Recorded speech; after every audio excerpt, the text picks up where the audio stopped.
नमस्कार, मैं अभिषेक कुमार आप सभी का स्वागत करता हूं फोकस स्टडी विद अभी में। तो भूगोल का आज हमारा जो है लेक्चर 3 होगा, जिसमें हम लोग बातें कर रहे होंगे गंगा नदी के साथ साथ ब्रह्मपुत्र नदी। इससे पहले अगर हम लोग बातें कर ले तो सबसे पहले मैं कुछ बता दूं कि थोड़ी सी नॉइजेस वगैरह आ सकती है वीडियो में। हालांकि आज बिल्कुल आज वीडियो बनाना पॉसिबल था नहीं, लेकिन फिर भी मुझे देना ज़रूरी है क्योंकि मैंने जितने नोट्स दे दिए हैं उसके अकॉर्डिंग मैंने वीडियो नहीं प्रोवाइड किए हैं। तो वो सारे स्टूडेंट को थोड़ी से जो पेड में है उनको थोड़ा सा दिक्कत हो रहा था, मुझे मैसेजेस आए हैं। तो मैं गंगा नदी और ब्रह्मपुत्र नदी साथ के साथ बहुउद्देश्य यानी कि नदी घाटी परियोजना का कंसेप्ट मैं दे दूंगा। उसका फैक्ट तो मैंने सारा दे दिया है। झील का भी मैं कंसेप्ट दे देता हूँ आज ही, तो पूरा कंपाइलेशन इधर हो जाएगा। इसके बाद अब देखिए बहुत ही कि फैक्चुअल चीज़ें बचेगी और बहुत ईजी चीज़ें, जैसे कि अगर हम लोग बात कर ले इससे पहले जो इंपॉर्टेंट हमने जो खत्म किया है, थोड़ी सी हम लोग बातें कर लें। हमने जो खत्म किया है क्या किया, पूरे के पूरे माउंटेन। अब यकीन मानिए अगर आपने कि ईमानदारी से ऑनेस्टी के साथ अगर हम लोग बात कर ले कि अगर आपने कि मेरी पहली वो वीडियो देखी होगी, 1 घंटे की वो वीडियो है, और उस वीडियो को देखने के बाद जो मैंने नोट्स आपको दिया है उस नोट्स को पढ़ लेने के बाद आई डोंट थिंक सो कि आपका बीपीएससी तक का पेपर सॉल्व आउट नहीं हो रहा होगा। तो या फिर अगर हम बात कर ले रेलवे के जितने स्टूडेंट्स हैं, या फिर एसएससी के, या फिर झारखंड सचिवालय के, या फिर बिहार दरोगा की, और कुछ स्टूडेंट यूपी के भी हैं। तो देखिए मेरे भाई, आप में से कुछ लोगों ने मुझे बताया कि सर एज इट इज़ जो वो लोग टेस्ट सीरीज दे रहे हैं या फिर जो भी सॉल्व आउट कर रहे हैं सारे के सारे क्वेश्चन फंस रहे हैं। अब कुछ आप जैसे कि मैं पहले ही बता दे रहा हूँ कि अगर प्रैक्टिस सेट लगाओगे तो देखिए प्रैक्टिस सेट में होता है क्या है कि क्वेश्चन इररिलेवेंट उनको डालना होता है ताकि उनकी सेट मार्केट में फिर से बिक्री हो सके। तो लेकिन अब आपका एग्जामिनेशन देखिए, जब भी कमीशन कोई पेपर को हमेशा एनालिसिस आप थोड़ा सा कीजिएगा, उनके पास इतना सारा बुकलेट होता है क्वेश्चन पेपर का प्रीवियस ईयर के, उसके अकॉर्डिंग वो हमेशा पूछेगी। तो आप ये बिल्कुल बिंदास रहिए, जो जो टॉपिक मैंने दिया उसको नोट्स जो आप बना रहे हैं थोड़ा थोड़ा सा स्पेस थोड़ा सा छोड़ते चले जाइएगा, क्योंकि अब जब आप सेट प्रैक्टिस करोगे तो हो सकता है कुछ नए पॉइंट्स आपको मिल जाए, तो वहाँ पर आप ऐड ऑन कर सकते हैं। अब हम बात करेंगे आज की वीडियो जो क्लासेस स्टार्ट। अच्छा, एक चीज़ और मैं इन्फॉर्म कर दूं, जो स्टूडेंट अभी मैं देखिए अभी आपको ऐसा लग रहा होगा कि ये प्राइस बहुत ज़्यादा रखी है मैंने 99 रुपीज़। मैं 2 दिन के बाद ये प्राइस 149 पे वापस ले आऊँगा। और जो लोग इंटरेस्टेड है, आप आज नहीं, आप कल नहीं, परसों नहीं, कुछ दिन बाद आप खुद इतने अमाउंट पे करके आप हमारे नोट्स को रीड करोगे ही करोगे, मुझे पता है। लेकिन मैं नहीं चाहता कि आपको जितना हो सके मैं अपने जितना आपके कंफर्टेबल के हिसाब से मैं चीज़ें करने की कोशिश की है। और जिन्होंने नोट्स ली है मुझे पता है, उनको पता है कि क्या कंटेंट उनको मिला। जो लोग इंटरेस्टेड आप मुझे व्हाट्सअप कर सकते हैं 7909004902। करता कैसे हम लोग यहाँ पे करते कैसे हैं, तो सारी पहले हम लोग वीडियो प्रोवाइड कर रहे हैं यूट्यूब पे कंसेप्चुअल में पूरी वीडियो, जैसे कि आज ही हम लोग ब्रह्मपुत्र नदी पढ़ेंगे, गंगा नदी पढ़ेंगे, बहुउद्देशीय नदी घाटी परियोजना पढ़ेंगे। उसके बाद हम लोग जो पढ़ने वाले हैं आपकी झीलें, तो उसके पूरे कंसेप्ट को समझ लेंगे, कौन सी नदी कहाँ से, उसकी दाई नदी बाई नदी, उसकी सहायक नदी कहाँ पे, यूपी में कौन कौन से कहाँ से एरिया में वो प्रवेश करेगी, बिहार में वह कहाँ पे प्रवेश करेगी, झारखंड में कहाँ प्रवेश करेगी, वेस्ट बंगाल में कहाँ प्रवेश करेगी, उत्तराखंड में कहाँ प्रवेश करेगी, कौन सी ग्लेशियर से निकल रही है। क्योंकि ये अगर आप स्टेट स्पेशल भी पेपर दोगे तो वहाँ से भी आपके सवाल बनेंगे। तो कंप्लीट मैं आपको जो है कंसेप्ट यहाँ पे दे दूंगा, लेकिन पूरी की पूरी फैक्ट जो है वो नोट्स में आपको मिलेगी। तो जो इंटरेस्टेड है आप हमें व्हाट्सअप करके ज्वाइन कर सकते हैं। अदरवाइज ये फिर ऑफर मैं इनकेस करके वापस मैं 149 पे ले आऊँगा, ठीक है। तो अब हम स्टार्ट करते समझना गंगा नदी के बारे में, पूरा का पूरा गंगा का एनालिसिस करेंगे। गंगा जो अपवाह तंत्र है, ठीक है। तो स्टार्ट करते हैं, थोड़ा सा ध्यान दीजिएगा, पूरा का पूरा मैप के थ्रू ही हम पूरी गंगा नदी को समझेंगे। बस अभी आपको कुछ नहीं करना, कंसंट्रेट होकर, कुछ नोट डाउन नहीं करना, बस कंसंट्रेट होकर के वीडियो का लेक्चर सुनना है। क्या क्या चीज़ें मैं बोल रहा हूँ बस आपको समझना, सारी की सारी नोट डाउन मैंने नोट्स में रख रखा है। उसके अकॉर्डिंग और भी जो इंपॉर्टेंट इन्फॉर्मेशन बिल्कुल मैं सिस्टमेटिक वे में सारा नोट्स बनाया, तो आप परेशान नहीं होइएगा। और एटलीस्ट जितने पेड स्टूडेंट हैं वो तो आपको इस वीडियो को कंप्लीटली देखना ही देखना है। तो अब हम बात करेंगे, आप यहाँ से जैसे देख रहे हैं कि ये पूरा का पूरा जो है हमारा गंगा अपवाह तंत्र है। कहाँ से गंगा नाम पड़ता है गंगा नदी का, क्या स्टार्टिंग से ही हम इसे गंगा कहते हैं, क्या कहते हैं, कौन सी ग्लेशियर है, अब हम इस पे बातें करते हैं। सबसे पहले हम यहाँ आ रहे हैं, आपके 2 ग्लेशियर आपको याद रखना है, गंगोत्री और एक है आपका सतोपंत ग्लेशियर। मैंने कल की वीडियो में बताया था कि क्या कंसेप्ट है गंगा नहीं, नदी का सिस्टम क्या है। आपसे पूछा जाएगा या तो पर्वत का नाम, या तो ग्लेशियर का नाम, या तो झील का नाम। ये कंसेप्ट मैंने आपको प्रीवियस वीडियो में दे रखा, तो ये मैं यहाँ पे आपसे कुछ बातें नहीं करने वाला हूँ। सबसे पहले यहाँ पे आपका ग्लेशियर है, एक गंगोत्री ग्लेशियर है और एक सतोपंत ग्लेशियर है। यहाँ से गंगोत्री से आपकी एक नदी निकलती है जिसकी नाम है जानवी नदी। और जानवी नदी के पास यहाँ पे एक मोड़दार जैसा, ठीक है, मोड़दार है, यहाँ से नदी मुड़ करके जिसे हम गोमुख कहते हैं, उसके बाद यहाँ से जो नदी निकलती है उसको हम जो है भगीरथी नदी कहते हैं। तो याद रखिएगा, सभी लोग याद रखे हैं कि भगीरथी नदी से गंगा नदी का सिस्टमेटिक वे यहाँ से स्टार्ट होता है, ऐसा नहीं है। सबसे पहले गंगोत्री के ग्लेशियर है, यहाँ से आपकी जो नदी निकलती है हम उसे जानवी नदी कहते हैं। जानवी नदी गोमुख के बाद वहाँ से जब वो मुड़ती है, यहाँ से एक मोड़दार प्लेस है, यहाँ से जब मुड़ के निकलती है नदी जानवी नदी, तो इसका नाम जो आपका भगीरथी नदी पड़ता है। अब हम यहाँ पे टोटल आपको 5 प्रयाग के बारे में बताएंगे, तो बिल्कुल ध्यान रखिएगा। प्रयाग वगैरह ये क्या चीज़ें आपके एग्जामिनेशन में प्रयाग वगैरह आपसे पूछे जाएंगे एग्जामिनेशन में, तो याद रखिएगा। पांचों के पांचों प्रयाग को भी मैं आपको याद करवाऊंगा। देखिए प्रयाग होता क्या, जहाँ पे नदियों का संगम होता है उसे ही हम क्या नाम कहते हैं, प्रयाग नाम दे देते हैं। ठीक है, नदियों के संगम को क्या कहा जाता है, प्रयाग। यानी कि दो नदियाँ जब आकर के जहाँ पे मिलती है उसे हम क्या कहेंगे, प्रयाग नाम कहेंगे। तो सबसे पहले हम लोग 5 प्रयाग का मैं नाम आपको बता दूं। अभी बस आपको इतना पता हो गया क्या कि गंगोत्री ग्लेशियर से कौन सी नदी निकलेगी, जानवी नदी। जानवी नदी गोमुख जहाँ से मुड़ करके यहाँ पे इसकी नाम क्या पड़ जाती है, भगीरथी नदी। और यहाँ पर एक आपका ग्लेशियर है सतोपंत ग्लेशियर, यहाँ से आपकी जो नदी निकलती उसकी नाम क्या है आपको, सतोपंत से जो नदी निकलती है। अब इस नदी का नाम हमें क्या बोलते हैं, देखिए अलकनंदा नदी नहीं है। यहाँ पे मैप थोड़ी सी दिक्कतें आपको मिलेगी, जो मैप ने नोट्स में दिया वो आपको एग्जैक्ट नोट्स में मैंने जो आपको दिया वो सही दिया था। मैं यहाँ बता देता हूँ क्या क्या है यहाँ पे पूरा सिस्टमेटिक वे में। यहाँ से जो सतोपंत ग्लेशियर से जो नदी निकलती है हम उसे कहते हैं विष्णु गंगा। ठीक है, उसे हम क्या कहते हैं, विष्णु गंगा। और यहाँ से ही जस्ट इधर से आपको एक नदी आती है, यहाँ से ये विष्णु गंगा निकली है। सतोपंत ग्लेशियर से कौन सी नदी निकली है, विष्णु गंगा नदी। और इधर से आपकी जो नदी आती है धौली गंगा नदी। यहाँ पे जहाँ पे वो मिलती है ये दो नदियाँ, यहाँ पे कौन सी नदियाँ आपकी, एक हो गई विष्णु गंगा और एक आपका विष्णु गंगा, और इधर से धौली गंगा जहाँ पे मिली ये प्रयाग बना है। दो नदियों के संगम को हम क्या कहते हैं, प्रयाग। और ये प्रयाग का क्या नाम है, विष्णु प्रयाग। ठीक है, बंकर याद रखना है, बंकर BNKR, यानी कि यहाँ पे आ गया आपका विष्णु प्रयाग हो गया, ये हो गया नंदा प्रयाग हो गया, ये हो गया कर्ण प्रयाग हो गया, और ये हो गया रुद्र प्रयाग, और लास्ट हम चलेंगे तो देव प्रयाग में मिलेंगे। ठीक है, तो सतोपंत ग्लेशियर से कौन सी नदी निकली, विष्णु गंगा। विष्णु गंगा और इधर से धौली गंगा मिली कहाँ पे, तो जिसे हम बोलते हैं क्या, विष्णु प्रयाग। विष्णु प्रयाग से जस्ट जैसे वो निकलेगी नदी उसको हम क्या बोलते हैं, अलकनंदा नदी। यानी कि सिस्टमेटिक वे में समझिएगा, पूरा का पूरा मैंने मैप आपको जो नोट्स मिला वो बिल्कुल सही है। यहाँ से जो निकली है ये विष्णु गंगा है, और ये विष्णु गंगा से इधर से धौली गंगा मिली, इसे हमने प्रयाग का नाम दिया है विष्णु प्रयाग। और यहाँ से जो नदी फिर निकलेगी उसको हम क्या नाम देंगे, अलकनंदा नदी। और अलकनंदा नदी से यहाँ पर आपको एक और आपको इधर से आएगी नदी जिसे हम बोलते हैं नंदाकिनी नदी। ठीक है, नंदाकिनी नदी। और अलकनंदा और नंदाकिनी जहाँ पे मिलेगी हम उसे नाम देंगे नंदा प्रयाग। ठीक, जैसे इसके आगे जैसे अलकनंदा आगे निकलेगी तो यहाँ पर आके एक और नदी मिलेगी, पिंडारी नदी, इधर से ही। और यहाँ से कौन सी नदी आई, तो देखिए यहाँ से आई धौली गंगा, इधर से आपको कौन सी नदी आई, नंदाकिनी नदी। यहाँ से कौन सी नदी आई, पिंडारी नदी। पिंडारी नदी यहाँ पे अलकनंदा से मिली, इसको हम क्या नाम देंगे, कर्ण प्रयाग। और जस्ट यहाँ पर एकदम यहाँ पर देखिएगा, यहाँ से एक और नदी मिलती है अलकनंदा से, इसे हम क्या बोलते हैं, मंदाकिनी नदी। मंदाकिनी नदी यहाँ से आएगी और यहाँ पे जहाँ मिलेगी उसे हम नाम देंगे रुद्र प्रयाग। ठीक है, तो ये हो गया धौली गंगा, ये हो गया नंदाकिनी, ये हो गया पिंडारी, और ये हो गया आपका मंदाकिनी नदी। और यहाँ पे मंदाकिनी नदी और अलकनंदा जहाँ पे मिलेगी उसमें से क्या नाम देते हैं, रुद्र प्रयाग। और जस्ट यहाँ से इसके बाद आगे निकलेगी अलकनंदा, और यहाँ पे जहाँ पे मिलेगी अलकनंदा और भगीरथी नदी, इसे ही हम क्या नाम देते हैं, देव प्रयाग। ठीक है, देव प्रयाग। अब इसके बाद ही यहाँ से जब मिलेगी देव प्रयाग में ये यहाँ से ये नदी, यहाँ से कौन सी नदी आई, अलकनंदा। यहाँ पे कौन सी नदी यहाँ पे मिली थी, मंदाकिनी नदी, इसका क्या नाम पड़ गया था, रुद्रप्रयाग। जस्ट ये अलकनंदा नदी और इधर से भगीरथी नदी आई यहाँ पे मिली, यानी नदियों का संगम हुआ, इसे हमने क्या नाम दे दिया, देवप्रयाग। अब देवप्रयाग से जो नदी निकलती है उसे ही हम क्या नाम देते हैं, गंगा नदी कहते हैं। यानी कि गंगा स्टार्टिंग से कुछ वैसा नाम ही, गंगा का कोई अस्तित्व स्टार्टिंग से नहीं है। गंगा जहाँ पे भगीरथी नदी और अलकनंदा नदी जहाँ पे मिलती है, या कहाँ पे मिलती है, देवप्रयाग में, उसे हम क्या नाम देते हैं, देवप्रयाग। और वहाँ से फिर जो नदी निकलती है, नदी की धारा आप जैसा देखेंगे, यहाँ से इसकी पड़ती है क्या नाम, गंगा नदी।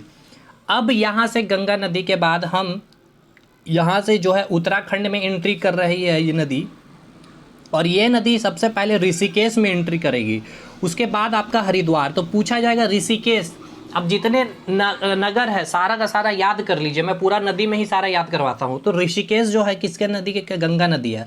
हरिद्वार किसके नदी किनारे स्थित है, तो गंगा नदी। तो ऋषिकेश और हरिद्वार से होते हुए, यानी कि ये पूरा का पूरा उत्तराखंड स्टेट से यहाँ से निकलती है आपका। तो सबसे पहला मैं कंसेप्ट क्लियर करूँ, आपको पूछा जाएगा, जो आपको ग्लेशियर का नाम पूछा जाएगा तो क्या नाम दोगे? गंगोत्री। गंगोत्री से कौन सी नदी निकली? तो जानवी नदी। जानवी नदी गौमुख के बाद इसका नाम क्या पड़ता है? भगीरथी नदी। सतोपंत ग्लेशियर से कौन सी, देखिए यहाँ से मैं बना रहा हूँ, सतोपंत ग्लेशियर है, चलिए यहाँ से मैं बना दूँ, यहाँ पे क्लियर समझ में आ जाएगा एक बार। ठीक है, मैं फिर भी आपको बहुत डिटेल में बता दे रहा हूँ, ये फ्री ऑफ कॉस्ट ही समझिए आपको मैं दे रहा हूँ। यहाँ से मिल गया आपको सतोपंत ग्लेशियर से नदी निकली विष्णु गंगा, यहाँ से आपकी एक नदी आई धौली गंगा, यहाँ पे मिली, इसे हमने क्या नाम दिया? विष्णु प्रयाग। चलिए मैं 5 प्रयाग, पहले चारों प्रयाग का नाम यहाँ पे बना दूँ, ठीक है। 4 ये हो गया, ये आपका हो गया विष्णु प्रयाग, ये हो गया आपका नंदा प्रयाग, और ये हो गया आपका कर्ण प्रयाग, और ये हो गया आपका रुद्र प्रयाग। तो यहाँ से जो नदी निकली विष्णु गंगा, इधर से कौन सी नदी आई? धौली गंगा, यहाँ पे मिली। इसके बाद इस नदी का नाम क्या हो गया? अलकनंदा। अलकनंदा, और इस प्रयाग का नाम क्या? विष्णु अलकनंदा। और इधर से एक और नदी आई, यहाँ पे कौन सी नदी थी? नंदाकिनी। अब यहाँ से जस्ट अलकनंदा फिर आगे निकली तो यहाँ पर आके मिल गई पिंडारी नदी, और जस्ट इसके आगे बढ़ी तो इधर से एक नदी आ रही थी जिसका नाम था मंदाकिनी नदी। और ये मंदाकिनी नदी कहाँ मिलती है? ये दोनों नदियों का संगम क्या नाम देते हैं? रुद्रप्रयाग। और इसके बाद जो ये नदी आगे बढ़ती है, और ये जो नदी आगे बढ़ के कहाँ पे मिलेगी? इधर से जो आ रही थी आपकी नदी भगीरथी नदी, उससे मिलती है कहाँ पर? तो देवप्रयाग। और इसके बाद ये जो गंगा, ये नदी आगे चलेगी, इसको हम क्या नाम देते हैं? गंगा नदी। इतना तो क्लियर हो गया होगा आपको। आई डोंट थिंक सो कि कोई डाउट होगा। अब जो डाउट होगा मैप के साथ आपको मैं नोट्स में वहाँ पे मिल जाएगी। अब हम आगे बात करते हैं, यहाँ से निकली है गंगा नदी। अब यहाँ से गंगा नदी जैसे उत्तराखंड में आई, ऋषिकेश में, और उसके बाद हरिद्वार में। तो याद रखना है ऋषिकेश कौन सी नदी के किनारे है, तो हरिद्वार कौन सी नदी के किनारे, ये सारे कुछ याद रखना आपको। अब ये जो मैंने आपको इतना बताया, यहाँ से सहायक नदियाँ, ये सब भी आपको याद रखना। देवप्रयाग, रुद्रप्रयाग, कर्णप्रयाग, नंदा प्रयाग, विष्णु प्रयाग, किस 2 नदियों का संगम है? ऐसे आपसे पूछा जाएगा कि रुद्रप्रयाग कौन से 2 नदियों का संगम को? मंदाकिनी नदी और अलकनंदा नदी जहाँ पे मिलती है, तो वहाँ कौन सा प्रयाग का निर्माण होता है? उस प्रयाग का नाम बताइए। तो इस तरह से आपके सवाल बनेंगे एग्जामिनेशन में। रेलवे में इतना तक नहीं जाएगा, बहुत इजी तक रहेंगे रेलवे। अब यहाँ से जैसे ही कि हरिद्वार से निकलेगी ये नदी, हरिद्वार से निकलने के बाद ये आपका जो है उत्तर प्रदेश वाला स्टेट, यहाँ से जो है आप देख रहे होंगे, ये आपका पूरा का पूरा उत्तर प्रदेश वाला रीजन है। यहाँ से यहाँ, अब जैसे ही उत्तर प्रदेश के कन्नौज में यहाँ पे एंट्री मारती है, तो ऊपर से अब यहाँ से जितनी नदियाँ हैं उत्तरी नदियाँ हैं, और नीचे की जितनी नदियाँ मिलेगी सहायक नदी, दक्षिणी सहायक नदी। तो पूछी जाएगी गंगा की उत्तरी सहायक नदियों का नाम बताइए, मतलब ऑप्शन दिया हो रहा है, तो ये सारा आपको याद रखना। दक्षिण सहायक नदी का नाम इधर आपको याद रखना। तो जैसे ही ये एंट्री की यूपी में, तो यूपी में कहाँ पे? तो कन्नौज में। यहाँ पे देखिए कन्नौज में, यहाँ कन्नौज में आपको ऊपर से एक नदी आ रही होती है, रामगंगा नदी। ठीक है, रामगंगा नदी। तो पूछा जाएगा कि गंगा की सहायक नदी का नाम बताइए। कन्नौज, या फिर ऐसे पूछेगा रामगंगा नदी गंगा से कहाँ पे मिलती है? तो कन्नौज में मिलती है। आपसे पूछा गया ये सवाल है पीसीएस में कि रामगंगा नदी गंगा से कहाँ पे मिलती है? तो कन्नौज में। अब रेलवे का सवाल ऐसे पूछा गया था कि कन्नौज कौन सी नदी के किनारे स्थित है? तो गंगा नदी के किनारे स्थित है। तो ये आपका क्लियर हो गया। रामगंगा नदी कहाँ से आ रही है? सॉरी, रामगंगा नदी कहाँ पे मिल रही है गंगा से? तो कन्नौज में मिल रही है। जस्ट अब इसके आगे ये निकलेगी कानपुर होते हुए। कानपुर भी किसके किनारे हुए? गंगा के किनारे। इलाहाबाद यानी कि प्रयागराज पहुँचती है, और प्रयागराज में ही इधर से आपकी एक नदी, यानी कि यहाँ पे यमुनोत्री ग्लेशियर से निकल रही होती है यमुना नदी। और यमुना नदी जो है गंगा से आकर के कहाँ पे मिलती है? तो याद रखना प्रयागराज में। ठीक है, प्रयागराज यानी कि इलाहाबाद में, अब जो उसका नाम हो गया प्रयागराज। अब आपसे पूछा जाएगा कि यमुना की सहायक नदियों का नाम। देखिए यमुना की 3 सहायक नदी आपको याद रखना है। एक तो आपका हो गया चंबल नदी, एक हो गया बेतवा नदी, एक हो गया केन नदी। ये यमुना की जो है दक्षिण सहायक नदियाँ है, इधर से आप देख रहे होंगे। अब मैं इसको भी थोड़ा सा क्लियर कर दूं यहाँ से। देखिए चंबल नदी जो है आपको कहाँ से निकल रही है, ये भी आपसे पूछ सकते हैं एग्जामिनेशन में। तो मध्य प्रदेश में इंदौर जनपाव पहाड़ी से जो है आपका चंबल नदी निकलती है, और इसकी एक सहायक नदी है सीपरा नदी। या कहाँ से निकलती है? तो काकीबाड़ी से ये निकलती है और जाके चंबल से मिलती है, और यही चंबल नदी यमुना से मिलती है, और फिर ये आगे चल के इलाहाबाद में गंगा से मिलती है। नेक्स्ट आपका है बेतवा नदी। ये आपका विंध्य पर्वत से निकलती है, और ये भी जाके यमुना की ये भी एक सहायक नदी है। उसके बाद केन नदी जो कैमूर पर्वत से निकलती है, और ये भी यमुना से जाकर के मिलती है। और लास्ट फिर ये यमुना जो है आपका गंगा से कहाँ पे मिलती है? तो इलाहाबाद में। तो यमुना की 3 सहायक नदी आपको याद रखना है, चंबल, बेतवा, केन। और चंबल की सहायक नदी शिप्रा नदी मध्य प्रदेश कहाँ स्थित है? ये सब मतलब कि पेट क्वेश्चन है मेरे भाई। मतलब देखिए जो नोट्स और जो कंटेंट और जो कंसेप्ट वीडियो के थ्रू दे रहा हूँ, इतने कम प्राइस में आप मतलब नहीं मिलेगा, ये याद रखिएगा। आपको लग रहा होगा बहुत ज़्यादा प्राइस हो सकता है, क्योंकि चैनल उतना मतलब बड़ा नहीं है, तो जो भी बातें आपको हो सकती लग सकती है। आगे चलते हैं अब हम लोग यहाँ पे। यही पीसीएस तक के मैं बोल रहा हूँ, आपके सवाल नहीं छूटेंगे ईमानदारी के साथ अगर आपने कर लिया कंप्लीट कोर्स को तो। और मैं ये कोर्स का प्राइस कम भी नहीं कर सकता हूँ, जो लोग बार बार मुझे मैसेज कर रहे थे। आगे बढ़े हम इलाहाबाद से, जैसे ही तो इलाहाबाद से हम चलते हैं वाराणसी में। तो बहुत ही बार पूछा गया सवाल एसएससी में, वाराणसी कौन सी नदी के किनारे स्थित है? तो याद रखना गंगा नदी के किनारे स्थित है, ठीक है। हाँ, आगे हम बढ़ते हैं तो वाराणसी में ही देखिए आपको जो है गोमती नदी कहाँ से निकलती है ये भी पूछा जाएगा। उत्तर प्रदेश में पीलीभीत से निकलती है, ठीक है, पीलीभीत से निकलती है। और लखनऊ जो है किस नदी के किनारे स्थित है? तो गोमती नदी के किनारे स्थित है। जाकर देखिए पेपर, वो कितने बार पूछा गया रेलवे में ही। तो लखनऊ किसके नदी किनारे स्थित है? गोमती नदी। ये जाकर कहाँ मिलती है? वाराणसी में। तो गंगा में कहाँ पे मिलती है गोमती नदी? तो वाराणसी में। अब आपको ऐसे दे देगा, एक गोमती दे देगा, एक चंबल दे देगा, एक केन दे देगा, एक बेतवा दे देगा, एक यमुना दे देगा। बोल देगा इनमें से कौन जो है गंगा की उत्तरी सहायक नदी है, या फिर इनमें से कौन भिन्न है। तो आप देख रही है सारी की सारी जो मैंने नाम बताया, ये दक्षिणी सहायक नदी और ये उत्तरी सहायक नदी है। तो बहुत तरह से आपके सवाल यहाँ से पूछे जा सकते हैं। अब वाराणसी जैसे आगे पढ़ेंगे तो गाजीपुर भी गंगा नदी के किनारे बस्तित। अब यहाँ से उत्तर प्रदेश का सिस्टम खत्म, यूपी स्पेशल वाले लोगों के लिए। अब बिहार स्पेशल में हम आते हैं। तो बिहार में सबसे पहले ये बक्सर में एंट्री मारेगी घाघरा नदी, ठीक है। ये भी नेपाल से आ रही होती है और ये गंगा से मिलती है बक्सर में। और बक्सर के बाद ये आरा, उसके बाद आरा के बाद आपको आरा के बाद आपको जो चलेगा दानापुर होते हुए पटना पहुंचती है। और यहीं पे आपको याद आपको होगा, अगर मैंने बताया था आपको अमरकंटक के बारे, यहाँ से सोन नदी, 3 नदियाँ मैंने बताई थी, नर्मदा नदी भी नाम बताया था, महानदी भी बोला था। अब नर्मदा नदी इधर बह गई, आपको पता है यहाँ पे कौन कौन सी पर्वत थी? विंध्या पर्वत थी, सतपुरा पर्वत थी, ठीक है। ये सारी चीज़ें आई थिंक कि आपको याद होंगे। तो यहाँ तो ये तो खैर हम लोग कंप्लीट, अभी नर्मदा वाला सेक्शन हमने कंप्लीट किया नहीं है शायद, है ना, वो मैंने माउंटेन में बताया था, हाँ ठीक है। तो याद है मुझे, अमरकंटक से यहीं से जो है आपकी सोन नदी निकलती है, ठीक है, याद रखना सोन नदी अमरकंटक से निकलती है। सोन की एक सहायक नदी है रिहांद नदी। अब रिहांद नदी से आपको सवाल क्या पूछा जाएगा? यूपी का जो है सबसे बड़ा परियोजना रिहांद परियोजना रिहांद नदी पर ही चल रहा है। और ये रिहांद नदी किसकी सहायक नदी है? तो ये याद रखना आपको सोन की सहायक नदी है, ठीक है। सोन की प्रमुख सहायक नदी है रिहांद नदी, ठीक है, रिहांद नदी। यहाँ तक क्लियर है मेरा भाई? और यूपी की आपको याद रखना सबसे बड़ी परियोजना जो है रिहांद परियोजना, इसके ऊपर ही चल रही है, रिहांद परियोजना इसी पे चल रही है। नेक्स्ट अब हम आगे बढ़ते हैं यहाँ से। एक और सवाल याद रखना है आपको यहाँ पे क्या कि, हाँ यहाँ पे आपको पूछा जाएगा कि उज्जैन जो है किस नदी के किनारे स्थित है? तो याद रखना शिप्रा नदी के किनारे स्थित है, ठीक है। नासिक वगैरह भी आपसे पूछ लिया जाता है तो गोदावरी के किनारे है स्थित। ये सारी चीज़ आपको याद रखना नदी। तो जब साउथ इंडिया रिवर कवर करेंगे तो वो साउथ वाला हम लोग कवर कर लेंगे, अभी हम लोग उत्तर वाला कवर कर रहे हैं। और सिंधु वाला हमने पूरा कवर कर लिया था, शिमला वगैरह मैंने आपको बताया था, श्रीनगर वगैरह आपको सारी चीज़ें बताई थी। तो यहाँ से जैसे ही कि निकलती है पटना में आपको जो है आपका यहीं पर आपको गंडक नदी आती है, ठीक है। गंडक नदी आएगी ऊपर से, उत्तरी सहायक नदी है। अब गंडक नदी का उद्गम स्थान पूछा जाएगा तो नेपाल से ये आती है। और ये कहाँ पे मिलती है गंगा से? तो पटना में मिलती है। ये उत्तरी सहायक नदी है। घाघरा का कौन सा उत्तरी सहायक नदी है? गोमती उत्तरी सहायक नदी है। रामगंगा उत्तरी सहायक नदी है, आप देख रहे होंगे। और यहीं पर आप इसके आगे जस्ट है आपका सोनपुर है, सोनपुर मेला आप सुने होंगे।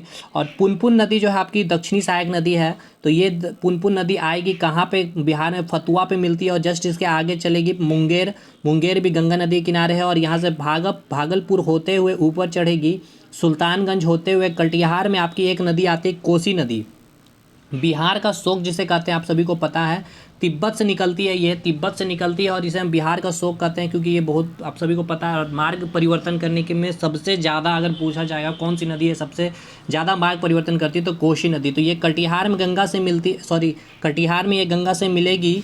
और फिर इसके बाद ये यहाँ से थोड़ी सी, ये आप देख रहे होंगे इनकी डायरेक्शन गंगा नदी की, ये थोड़ा सा ऊपर उठती है, मतलब उत्तर डायरेक्शन में। और फिर यहाँ नीचे होते हुए झारखंड, इतना सा पार्ट केवल झारखंड में ये इन करेगी। और फिर बंगाल में फरक्का होते हुए मुर्शिदाबाद से ये आगे निकल करके आपका यहाँ पे जो है आपका बांग्लादेश एंट्री कर जाती है। बांग्लादेश में हम इसे पद्मा कहते हैं।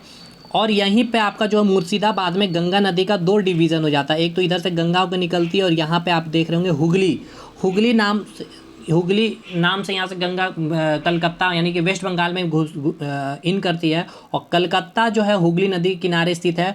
और यहीं से झारखंड से एक नदी निकलती है दामोदर, झारखंड मेरे भाई लोग आप लोगों को बताया था, दामोदर जो है यहीं जाके हुगली से आकर के ये मिलती है दामोदर नदी, ठीक है।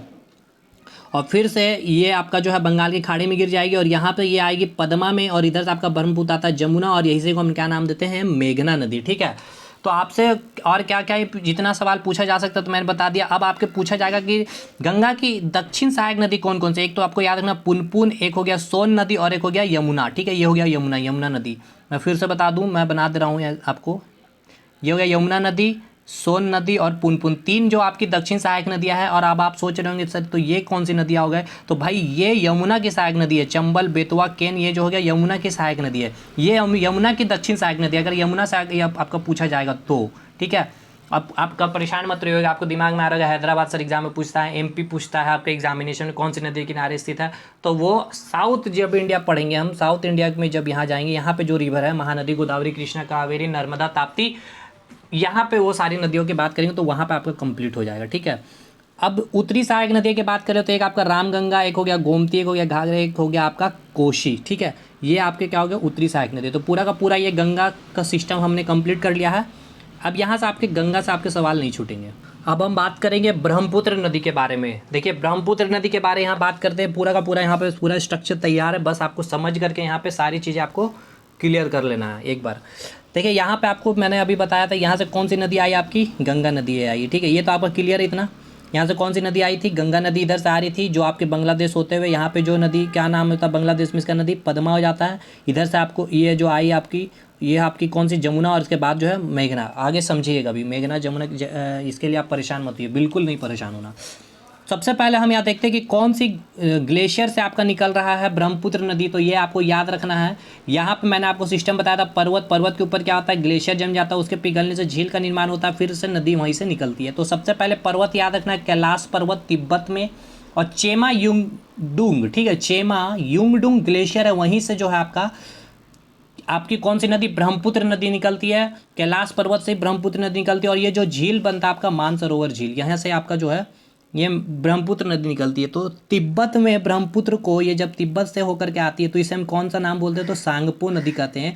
और यहीं पर जो है आपका भारत में अरुणाचल प्रदेश में आपका पहाड़ है, मैंने बताया था नमचा बरवा, नमचा बरवा से होते हुए यहीं पर आपकी एक दर्रा भी है। अगर आप थोड़ा सा फिगर अगर देख पा रहे होंगे तो यहाँ पे आप देखिए, यहाँ पे एक आपको पर्वत दिखाया गया, ये सांगपो नदी भारत में जैसे इन की, और ये भारत में इन करती है नमछा बरवा से होते हुए एक दर्रा है, यहीं पे मैं आपको दिखाया हूँ, यहाँ पे ये दर्रा आपको दिख रहा होगा, यहीं दर्रे से ये प्रवेश करती है भारत में। और भारत में जब ये ब्लू लाइन से आप जो दिख रही है आपके ब्रह्मपुत्र नदी है, और अभी ब्रह्मपुत्र नदी इसका नाम नहीं है, तिब्बत में से सांगपो कहे हैं, अब नमछा बरवा से होते हुए ये कौन सा दर्रा आपसे पूछा जाएगा तो यांगयाप दर्रा है। और जब ये भारत में एंट्री करती है तो इसे हम कौन सा नाम बोलते हैं, याद रखिएगा, ये पूछा जाएगा जब ब्रह्मपुत्र अरुणाचल प्रदेश में इसे हम क्या नाम देते हो, तो दिहांग कहते हैं। अब जस्ट इसके बाद जैसे ही आगे बढ़ेगी तो यहाँ पे आपको एक मिनट, यहाँ पे जो है आपको दो सहायक नदी आपको देखने को, एक मिनट भाई, यहाँ पे आपको दो सहायक नदियाँ मिल रही है। ये आपका ये जो नदी भारत एंट्री कर गया यानी अरुणाचल प्रदेश में, यहाँ पर आपको दो नदी है, एक तो आपका दिबांग नदी है और एक आपका लोहित नदी है। ये दिबांग नदी और लोहित नदी दोनों आकर के यहाँ पे मिलेगी, यहाँ पर मिलेगी, और यहाँ से मिलने के बाद जब ये नदी निकलेगी, कौन सी नदी, ये कौन सी नदी थी आपकी, यहाँ पे मैंने नाम क्या बताया इसका, दिहांग। अब इसी का नाम फिर ये इस नदी का क्या नाम हो जाएगा, ब्रह्मपुत्र नदी नाम हो जाएगा। कब, जब ये दो नदी यानी दिबांग और लोहित नदी यहाँ पर इसे मिलेगी, उसके बाद यहाँ से जब, अब इस नदी का क्या नाम पड़ता है, ब्रह्मपुत्र नदी नाम पड़ता है। ठीक है, इतना क्लियर हो गया होगा। अब यहाँ से आपका ब्रह्मपुत्र नदी आगे निकलते हुए यहाँ पर एक द्वीप का फॉर्मेशन करते हैं। पूछा जाएगा आपसे कौन सा द्वीप है, तो माजुली द्वीप है। कहाँ पर है माजुली द्वीप, ये सारा नोट्स में मिलेगा। अब ये सब आपका हर चीज़ यहाँ पर आपको नहीं मिल सकता, क्योंकि फिर पेड वाले भाई मुझे मैसेज करके परेशान करते हैं। तो यहाँ से अब माजुली द्वीप में आपको एक सहायक नदी मिलेगी। नागालैंड से आपको एक नदी निकलती है जिसका नाम है धनश्री। ठीक है, धनश्री नदी ये आपका नागालैंड से आगे से मिलती है, और उसके बाद जस्ट यहाँ से ब्रह्मपुत्र नदी आगे निकलेगी। और भूटान से एक नदी आती है मानस नदी, जो असम में मिलेगी, और यहीं पर आपका धुबरी है, असम एकदम बॉर्डर में भारत और बांग्लादेश की, यहीं पर जो है धुबरी से ये एंट्री कर जाती है बांग्लादेश में। तो पूछा जाएगा कहाँ से, जब ये बांग्लादेश में एंट्री करती है तो धुबरी से, और यहीं से आपका मणिपुर से एक नदी आती है, बराक नदी हम जिसे कहते हैं, ये आगे ब्रह्मपुत्र से मिलती है। अब जैसे ये ब्रह्मपुत्र आपकी बांग्लादेश में इन की गई, इसे क्या नाम दे दिया गया, जमुना कह दिया गया। ठीक है, ये जमुना कह दिया गया। ये भारत का मैप आपको दिख रहा होगा, रेड वाला जो इतना है आपका, ये भारत वाला मैप ही है। तो यहाँ से जैसे ये बांग्लादेश एंट्री करके इसका नाम हो गया जमुना। ये हो गया आपका कौन सा नदी, अच्छा सिक्किम में एक जेमू ग्लेशियर है, आप देख रहे होंगे सिक्किम, यहाँ पे एक जेमू ग्लेशियर, यहाँ से एक नदी निकलती है तीस्ता नदी। ये तीस्ता नदी भी आ करके ब्रह्मपुत्र से बांग्लादेश में मिलती है डायरेक्ट। अब याद रखना है आपको, ये सिक्किम होके ये वेस्ट बंगाल होके कि ये कहाँ पे इन करती है, बांग्लादेश में। और उसके बाद ये नदी आगे निकलती है और यहाँ पे पद्मा से मिलती है। और इधर से कौन सी नदी आई थी, मणिपुर होते हुए, मिजोरम होते हुए थे, त्रिपुरा होते हुए ये नदी बराक नदी नाम थी। और इसके बाद ये नदी जो है आपकी पद्मा नदी, यानी कि ये गंगा जो थी बांग्लादेश में पद्मा बोलती है इसको, मिलने के बाद ये आपका मिलने के बाद देखिए, मिलने के बाद यहाँ से ये वाला पॉइंट के बाद से इस नदी का नाम क्या बन जाता है, मेघना। ठीक है, मेघना नदी। क्लियर हो गया इतना। तो कौन सी नदी कहाँ पे कैसे किस चीज़ को बोलते हैं, ये पूरा का पूरा ब्रह्मपुत्र नदी का सिस्टम हो गया। आई थिंक कि आपको सारी चीज़ें क्लियर हो गई होगी। फैक्ट के लिए परेशान मत रहिए कि कहाँ तीस्ता नदी कौन सी, कौन इसकी दाएं सहायक बाएं सहायक नदी आई, तो आपको देख करके समझ में आ गई। आप इधर से मुँह नदी आ, इधर से मुँह है, तो ये जितनी भी नदी क्या हाँ ये होगी बाईं सहायक नदियाँ। दाएं सहायक नदी एक ही हो गया मानस नदी, एक हो गया तीस्ता नदी। और ये मैंने लिख भी दिया, इसके लिए आपको परेशान नहीं है। कौन सा पर्वत है, कौन सी दर्रा से भारत मीन करती है, कौन सा ग्लेशियर, ये सारा कुछ आपको नोट्स में मिल जाएगा। ठीक, अब एक चीज़ मैं आपको और समझा दूँ, झील का थोड़ा सा कंसेप्ट दे देता हूँ। देखिए झील होता क्या है, झील मतलब कि सिंपल से अगर भाषा का बात कर ले तो हुआ क्या कि चारों तरफ से जो है स्थल खंड है और बीच में क्या होता है, पूरा पानी का एरिया स्टोर हो जाता है, इसे ही हम झील का नाम देते हैं। बहुत बड़ा नहीं होता, समुद्र से छोटा, उसे ही हम बोलेंगे झील। और चारों तरफ जो स्थल खंड से घिरा हुआ था उसे हम क्या नाम देते हैं, झील का नाम दे देते हैं। अब झील भी कई तरह के होते हैं, एक हो गया देखिए, अब झील से कैसे सवाल पूछे जाएंगे वो मैं बता दूं। पहला पूछा जाएगा कि झील के टाइप से पूछे जाएंगे कि ये लेगुन झील है या गोखुर झील है या क्रेटर झील है या फिर हिमानी झील है या विवर्तनिक झील है। ठीक है, या फिर ये पूछा जाएगा कि झील का नाम दे देगा, जैसे सिंपल सा कि वुलर झील कहाँ पर है, भारत का सबसे मीठा खारा पानी का झील कौन सा, भारत का सबसे बड़ा वुलर झील कौन सा, इस तरह से पूछे जाएंगे। 3 टाइप हो गया। और दूसरा पूछा जाएगा कि कौन सा खारा पानी का झील है, कौन सा मीठा पानी का झील है। तो बस समझ लीजिए, एक बार कंसेप्ट मैं बता दे रहा हूँ। जो समुद्र से निर्माण होगी झील का वो, और एक आपका पवन से निर्मित झील होती है। समुद्र और पवन से निर्मित झील की पानी कैसी होती है, खारा होती है, क्योंकि समुद्र का पानी कैसा होता है, खारा होता है। और पवन से निर्मित जो झील होती है वो आपको मोस्टली मरुस्थलीय एरिया में, यानी भारत में मरुस्थलीय कहाँ पे, राजस्थान वाला एरिया में। तो वो क्या होता है, रेत जब उड़ती है ना, रेत उड़ करके आगे पूरा गड्ढा बन जाएगी, तो रेत का नेचर कैसा होगा, खारा। तो वहाँ पे जो पानी स्टोर रहेगा वो पानी भी खट्टा होगा। लेकिन बाकी जो भी झील का निर्माण होगा, चाहे वो नदियों से, चाहे वर्षा के पानी, तो वो कैसी होती है, मीठी। तो वो सारी झीलें कैसी होगी, मीठी होगी। तो अब इतना कंसेप्ट क्लियर है। अब हम समझ लेते हैं कि लेगुन झील क्या होती है। लेकिन लेगुन झील क्या होता है, समुद्रों से निर्मित झील है। मतलब क्या है कि ये आपका जैसे कि मान ले रहे हैं, चलिए ये पूर्वी तट है, यहाँ पे समुद्र आपका बंगाल की खाड़ी, तो बंगाल की खाड़ी की पानी थोड़े से, अब यहाँ से पानी आपको पता है कि क्या करती है, काटती है। ठीक है, तटों को काटती है। तो काटते काटते इतना अंदर तक, यहाँ तक, जैसे कि यहाँ पे मैं फिगर बना दूँ फिर से, ये बंगाल की खाड़ी की जो पानी से काटते काटते अंदर तक आ गई, यहाँ पे ये तो पूरा स्टोर हो गया पानी। तो ये चारों तरफ से स्थल से गिर गया, तो यही झील का निर्माण हो गया। तो आपको यहाँ पर कितना मैंने आपको दिया भी था आपको पूरे नोट्स में, इधर आपको कितने सारे झील है। ठीक है, सारी झीलों का नाम है, चाहे उड़ीसा में चले जाए चिल्का झील की बात कर ले, सारी चीज़ें मैंने बताई। तो ये सारी झील जो है समुद्र के किनारे जो स्थित है वो कैसी झील होगी, लेगुन झील। वो कैसी पानी की झील होगी, तो खारा पानी की झील होगी। ये तो कंसेप्ट के लिए, क्योंकि समुद्र से निर्मित कैसी झील होती है तो वो कैसे होगी, खारा पानी की होगी। ठीक है, अब दूसरा जो आपका निर्मित झील होता है आपका, एक होता है गोखुर झील। गोखुर झील क्या होता है, देखिए नदियाँ ऐसे होते हुए करते ऐसे ऐसे चारों तरफ सर्पिल आकार में बहती है। लेकिन कभी क्या होता है, कभी वर्षा होने के कारण या फिर ग्लोबल वार्मिंग के कारण क्या होता है कि ग्लेशियर पिघलने लगते हैं, तो जिससे इसमें जो होता है पानी की क्वांटिटी अधिक हो जाती है, इसके प्रेशर अधिक हो जाता है, तो ये क्या होता है, सीधा एकदम होकर बहने लगती है। अब ये नदी सीधा होकर के बहने लगी, जिसके कारण क्या हो गया, ये एरिया क्या हो गया, सूख गया, स्थल बन गया। तो और उधर भी स्थल बन गया, तो चारों तरफ से ये स्थल हो गया, तो यहाँ पे ये झील का निर्माण कर देती है। तो इस तरह की नदी, तो ये नदियों से निर्मित है, यानी कि ये कौन सी हो गया, गोखुर झील हो गया। और कैसी झील होगी, तो मीठे पानी की झील होगी। क्रेटर झील का कंसेप्ट मैंने विश्व भूगोल में दे दिया है। 2 कारणों से होते हैं, एक ज्वालामुखी से, एक उल्कापिंड से। उल्कापिंड गिरती है ऊपर से, तो बहुत पता है कि कितने स्पीड से और काफ़ी ज़्यादा वेट होती है। और मतलब कि आप सभी को पता है, जब वो धरती, मैंने पूरा कंसेप्ट दिया था विश्व भूगोल, ज्वालामुखी वाला टॉपिक देख लीजिए। तो जब धरती पे गिरती है तो गड्ढा हो जाता है, फिर वर्षा का पानी पड़ने के कारण वहाँ पे पानी स्टोर हो जाता है, तो वो फिर आपका क्रेटर झील का निर्माण होता है। जैसे महाराष्ट्र का लोनार झील की अगर बात, वो क्रेटर झील है, लेकिन वो उल्कापिंड है, ज्वालामुखी निकलने उद्गम होती है। तो वो जो आपका इस तरह से कहीं, जैसे कि यहाँ से जैसे ज्वालामुखी का उद्गार हुआ, तो इस तरह से बाहर निकली, तो यहाँ पे क्या हो गया, पूरा एक जैसे कि यहाँ से निकला तो यहाँ पे क्या होगा, पानी का स्टोरेशन होगा, यानी पानी का यहाँ पे स्टोर कैसे होगा, वर्षा के कारण ये पानी का स्टोर होगा।